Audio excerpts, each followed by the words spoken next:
Good morning my dear students. मैं ATT YouTube channel से आपका स्वागत करता हूं। अभी मैं आप लोगों को यहां पे एसपीडी अंकगणित पर आधारित प्रश्नों को बता रहा हूं, जिसमें कंपटीशन एग्जाम में बहुत सारे प्रश्न पूछे जाते हैं।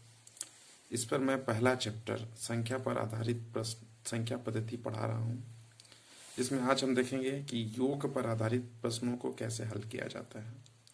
सीधे सीधे सवाल में दे दिया जाता है कि भाई इन संख्याओं का योग निकालें, तो हम उसको कैसे हल करेंगे। सबसे पहले हम वहाँ पे ये कुछ दो सिंपल सा फार्मूला है, इन फार्मूलों को ध्यान देंगे हम। n का अर्थ यहाँ पे होगा पदों की संख्या, जिसे n से दिखाया जाएगा। इस n को निकालने का जो फार्मूला है वो है अंतिम पद माइनस प्रथम पद बटा अंतर प्लस 1। ये अंतिम पद, प्रथम पद और अंतर आपको समझाया जाएगा। बस इसे अभी आप याद कर ले या देख ले, या फिर स्क्रीनशॉट लेकर के आप उसे नोट भी कर सकते हैं। योग निकालने का फॉर्मूला है अंतिम पद प्लस प्रथम पद बटा 2 इंटू एन। जस्ट ऊपर नीचे जो आप देख रहे हैं एकदम सेम टू सेम है, यहाँ प्लस, यहाँ माइनस, यहाँ अंतर, यहाँ 2 इंटू एन। आगे हम देखते हैं एक क्वेश्चन इस पे। एक श्रेणी यहाँ पे दी गई है 7, 12, 17, 22, 27 और 32। इनका योग निकालना है यहाँ पे। तो जैसे इसको हम डायरेक्ट जोड़ भी सकते हैं तो ये आसानी से निकल जाएगा, लेकिन यदि लंबी श्रेणी रहे तो निकालना थोड़ा सा मुश्किल होगा। इसके लिए हम जो फार्मूला है उसका उपयोग करते हैं। तो सबसे पहले फार्मूला में अंतिम पद चाहिए जो कि यहाँ पे 32 है, प्रथम पद चाहिए जो कि यहाँ पे 7 है। इसके बाद अंतर यदि हम निकालेंगे तो अंतर में से किसी भी दो क्रमागत श्रेणी को ले सकते हैं, हम संख्याओं को ले सकते हैं और उसके बाद अंतर हम ज्ञात कर सकते हैं। तो यहाँ से जैसे 12 और 7 को लिया गया 5 आएगा, 17 में से 12 घटाएंगे तो भी क्या आएगा, 5 ही आएगा। तो ये अंतर हमेशा बराबर आएगा, ये चीज़ का ध्यान रखना है। अब हम यहाँ पे n निकालते हैं।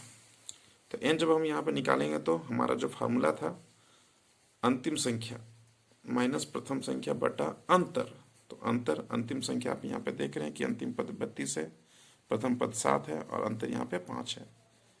प्लस करके 1 लिख देंगे हम। पहले इसको सॉल्व करेंगे हम, इसको माइनस किए 25 बटा 5 प्लस 1। इसको सॉल्व करने के बाद हमारा 6 आ रहा है। तो कहने का मतलब n का वैल्यू हमारा 6 आ चुका है। अगर हम यहाँ पे काउंट भी करें तो देखते हैं 1, 2, 3, 4, 5, 6 पद यहाँ पे हैं। यदि हम गिन सकते हैं पदों को तो आसानी से n का वैल्यू हम डायरेक्ट वो हम ले सकते हैं, लेकिन यदि नहीं गिन सकते हैं तो फिर इस तरह से हमको n का वैल्यू जो है निकालना पड़ेगा। इसके बाद हम योग निकालेंगे। तो योग भी बहुत आसानी से निकाला गया है। योग के लिए सेम जस्ट इसका अपोजिट लिखेंगे हम।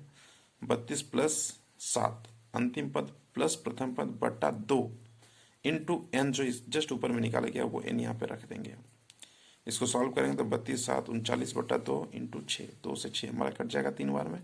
मल्टीप्लाई करने के बाद हमारा 117 आ रहा है। तो इस तरह से हम ज्ञात कर सकते हैं कि इसका योग क्या है। मैंने ये दो क्वेश्चंस आपके लिए दिए हुए हैं और इसका आंसर भी मैं यहाँ पे दे चुका हूँ। आप इसे प्रैक्टिस करें और देखिए कि आपका आंसर इतना आ रहा है कि नहीं। अभी आप लोगों को यहाँ पे उसी प्रकार के कुछ प्रश्नों का उदाहरण यहाँ पे हम लोग देख रहे हैं कि योग पर आधारित जो प्रश्न है उसको हम लोग किस किस प्रकार से हल कर सकते हैं। जैसा एक यहाँ पे क्वेश्चन दिया हुआ 3 के प्रथम 10 गुणजों का योग निकालें। तो इसको हम सबसे पहले 3 के प्रथम 10 गुणजों का योग जो है उसको लेकर के एक श्रेणी बनाएंगे। 3 के प्रथम 10 गुणजों का मतलब हुआ पहला 3, 6, 9, 12 और ये कहाँ तक जाएगा, टोटल 30 तक जाएगा। तो ये 10 गुणज हो जाएगा। या फिर हम ये भी कर सकते हैं कि 3 को पहले लिखेंगे और इसको हम 10 से इंटू कर देंगे तो वो अंत में आ जाएगा। तो n का वैल्यू जो यहाँ पे 10 गुणज है वो आएगा। प्रथम पद हमारा यहाँ पे 3 हो जाएगा और अंतिम पद 30 हो जाएगा। इस तरह से हम डायरेक्ट इसका योग ज्ञात कर सकते हैं। फार्मूला आपके पास है अंतिम पद प्लस प्रथम पद बटा 2 इंटू एन। अंतिम पद यहाँ से देख के लिखेंगे हम 30, प्रथम पद है 3 बटा 2 इंटू एन का वैल्यू यहाँ पे 10 है। इस तरह से इसको हल करने से हमारा आंसर 165 आ जा रहा है।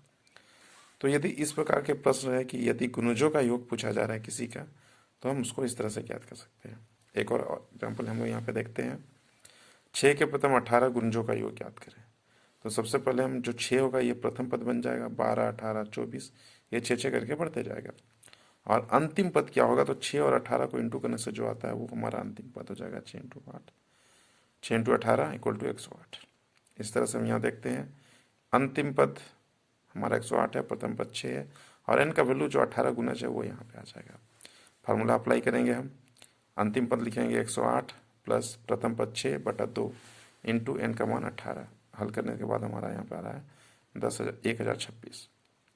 तो यदि इस प्रकार के प्रश्न हमारे पास आते हैं कि इतने के प्रथम इतने गुंजों का योग ज्ञात कीजिए, तो उसको हम ऐसे बना सकते हैं। 2 क्वेश्चंस आपको मैंने यहाँ पे दिए हैं, इसका योग निकालिए और कमेंट सेक्शन में मुझे आंसर भेजिए। धन्यवाद।